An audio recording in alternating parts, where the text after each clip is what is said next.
Halo, assalamualaikum warahmatullahi wabarakatuh. Selamat datang kembali di channelnya Haryana Official. Kawan-kawan semuanya, bagaimana kabarnya nih hari? Semoga kawan-kawan sehat selalu di perantauan, amin. Semoga kawan-kawan semuanya dijauhkan dari mara bahaya, amin. Semoga kawan-kawan semuanya dipermudah segala urusannya, sampai amin. Nah kawan-kawan, kali ini kita bakal membahas sebuah berita mengenai investasi bodong, yang dimana korbannya ini adalah PMI Hong Kong. Apakah ada korban lainnya selain yang bikin status yang bernama Mbak Siti? Silahkan nanti komentar. Dan sebelum kita membahas kasusnya, saya ucapkan terima kasih buat kawan-kawan semuanya yang saat ini masih mensupport channel ini, yang mendukung channel ini dari Hong Kong sampai ke Indonesia. Matur suwun nggih Mbak, semoga barokah selalu. Oke, untuk membalas kebaikan sampean, channel ini sejak awal berdiri sudah punya niatan, sudah punya janji untuk memberikan sebagian dari uang yang sudah kawan-kawan tonton iklannya, habis atau enggak habis, sampean skip atau enggak skip, kan tetap dapat uang nih dari iklan yang sampean tonton. Nah, sebagian nanti untuk pembangunan masjid di daerah saya, dan pastinya ini saya sebutkan bahwa dari para PMI Hong Kong, dan juga mungkin ada juga dari PMI Taiwan. Yang kedua, saya berikan sebagian juga dari orang yang membutuhkan. Pokoknya nanti terus ikuti channel ini, pasti saya akan membuat vlog kecil untuk kawan-kawan ketahui bahwa uang itu diberikan kepada orang yang benar-benar membutuhkan. Semoga bermanfaat. Nah, kali ini kita bakal membahas tentang masalah investasi bodong. Oke, investasi koi ini saya baca di sosial media tahun 2018-2019. Kemudian karena mendapat masalah, akhirnya investasi koi ini tersebar ya di mana-mana, termasuk juga di Hong Kong, bahwa investasi ini bermasalah dan korbannya sudah banyak kan kawan. Tapi ketika aku baca secara teliti, konon katanya masih sekitaran 22 bulan, berarti sekitaran tahun 2000-an, 2020-an itu awal mula berdirinya investasi koi ini. Kalau kita membahas masalah koi ini, pasti kita ngarah menuju ikan koi. Nah, apakah nanti ada ketergantungan atau keterkaitan? Nanti kita bakal membahasnya. Oke, investasi koi ini didirikan oleh mantan PMI Hong Kong. Oke, investasi ini disokong, satu adalah satu lembaga, sebuah lembaga. Yang kedua adalah sebuah investasi juga. Yang pertama adalah lembaga dari ZTKI atau Zona TKI Kreatif. Yang kedua adalah OKFI, One Kois from Indonesia. Dari sini kita tahu bahwa ada juga peternakan ikan, Persatuan Peternakan Ikan. Ini juga menyokong dari investasi koi ini. Apakah mereka terlibat? Nanti silakan kawan-kawan simak sendiri ya. Jadi saya tidak akan membahas secara detail masalah ini. Ada 3 sistem operasional dari investasi koi ini. Yang pertama adalah Koi Mart, kemudian yang kedua adalah branding koi, dan ketiga adalah trending koi.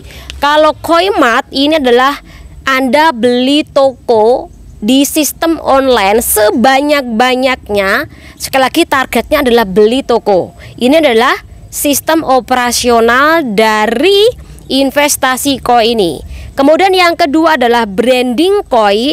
Ini adalah pembelian produk yang dimana dilakukan adalah strateginya untuk menjadi lebih terkenal, membeli produk sebanyak-banyaknya, kemudian dijual kembali. Itu bisa jadi. Tetapi sekali lagi, ini harus ada identitas atau logo atau slogan dari para pendirinya. Ya, ini disebut sebagai branding koi. Jadi pembelian produk. Yang kedua juga, yang pertama tadi adalah pembelian toko. Jadi antara produk yang dibeli kemudian nanti dijual di toko Anda, itu sistemnya. Dan yang ketiga adalah trading koi. Trading koi ini adalah bentuk keuangan yang bersifat aktif. Jadi pemodal ini langsung memberikan investasinya ke investasi koi tadi. Jadi investornya memberikan investasi secara langsung, dan trading ini biasanya dipegang oleh investor tadi. Jadi tidak menggunakan jasa orang lain, dipegang secara sendiri. Harusnya kalau dipegang secara sendiri, kalau Anda sudah mengeluarkan lebih dari 100 juta, ini stop. Kenapa Anda teruskan sampai 200 juta lebih? Ini yang kadangkala kawan-kawan tidak paham mengenai sebuah sistem investasi online, yang akhirnya sampai nggak paham, akhirnya itu sampean merasa dirugikan. Oke, kenapa kok sampai ada pembahasan seperti ini? Karena memang saya membaca sebuah curhatan di sebuah grup, yang dimana curhatan ini dilakukan oleh Mbak Siti yang merasa ditipu oleh investasi koi tadi.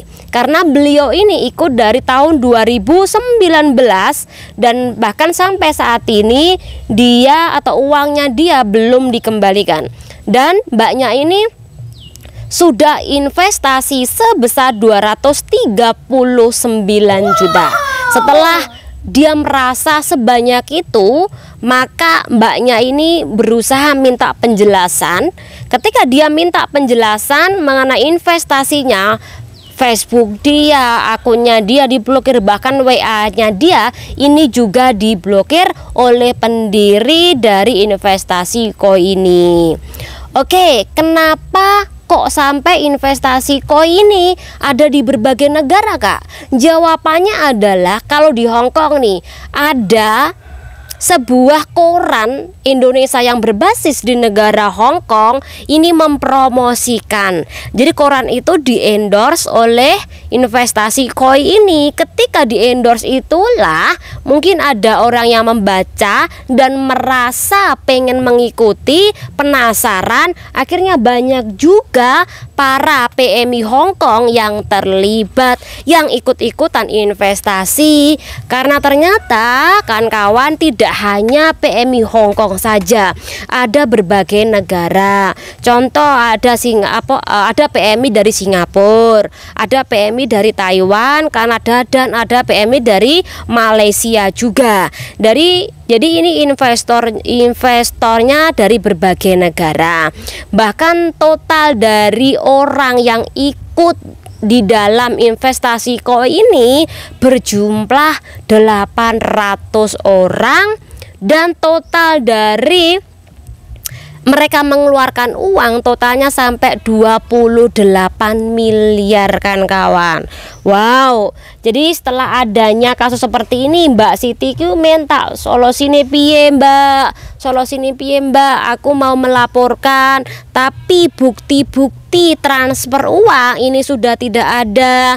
Kemudian ada beberapa aplikasi yang sudah diblokir, jadi tidak bisa menghubungi. Bagaimana caranya ini, Kak? Oke, silakan mbak-mbak yang ngerasa dirugikan ini laporkan di berbagai sosial media, atau mungkin Anda bisa minta bantuan ke polisian. Nah, silakan mbak-mbak melaporkan nama dari pendiri 3 tadi. Oke, yang pertama adalah orang Blitar yang bernama Andra. Silakan di situs beberapa grup Blitar kui curhat Mbak tentang investasi bodong itu, tentang Andra. Kalau perlu fotonya diupload neng gene grup-grup para wong Blitar. Ini yang pertama. Nah, pendiri satunya lagi yang bernama Ana Nirwana ini mantan PMI Hong Kong yang tinggalnya di Malang. Jadi ada grup-grup di daerah Malang, yuk uploadan berita ini, kasih tahu ke semua orang bahwa sampean adalah korban dari investasi bodong yang dimana ditipu oleh 3 orang tadi dan sampai menghabiskan ratusan juta. Kemudian yang ketiga adalah Kuswan Winarto, orang Lampung yang nikah di Kediri. Sampean juga harus pertama adalah di Kediri, grup-grup Kediri ya diupload masalah ini, Lampung juga diupload masalah ini. Tujuannya oke, sampean tidak ingin atau mungkin tidak berharap banyak uang bakal kembali, tetapi dengan mengupload beberapa informasi mengenai penipuan ini, sampean sudah bisa menyelamatkan para orang-orang nantinya. Jangan sampai mengalami nasib yang sama dengan sampean. Oke, kita minum dulu kan kawan. Jadi dengan meminum siapa tahu ada pelajaran yang mungkin bisa kita ambil dari pembahasan ini. Oke, bagi mbak-mbak yang apabila memiliki produk minuman sendiri, makanan sendiri, mau menggunakan jasa saya untuk mengendorsekan UKM sampean, silakan langsung aja ke IG aku. Bismillahirrahmanirrahim.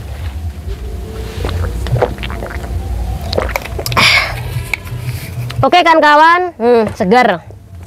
Kita lanjut kembali.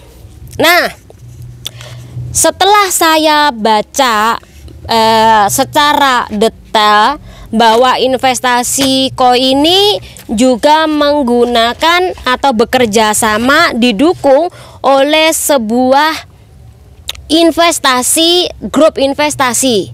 Yang pertama adalah OneCoin. Sedangkan OneCoin ini juga masuk ke dalam daftar dari investasi yang ilegal di negara Hong Kong kan kawan, di Indonesia. Jadi investasi OneCoin ini juga masuk di dalam 20 cabang investasi yang ilegal di negara Indonesia. Harusnya dengan hal ini kawan-kawan sudah tahu dan bisa menjadikan pelajaran bahwa yang menyongkong investasi koi ini juga bermasalah. Tapi kenapa Anda tetap melakukan investasi besar-besaran, bahkan sampai 28M? Itu gimana Mbak? Jadi kawan-kawan, kalau seandainya nanti ke depannya mau investasi, selidiki dulu di situs-situs resmi apakah benar investasi yang mau Anda kasih modal mau jadikan Anda sebagai salah satu investasi nantinya apa legal. Silakan Anda cari tahu, jangan sampai Anda tidak mencari tahu, nanti ujung-ujungnya uang sampean raib. Dan semoga dengan adanya kejadian ini tidak ada niat kawan yang lain mau investasi secara online. Karena kalau saran saya, investasi yang bagus itu adalah investasi sawah, tegalan kayak gini-gini.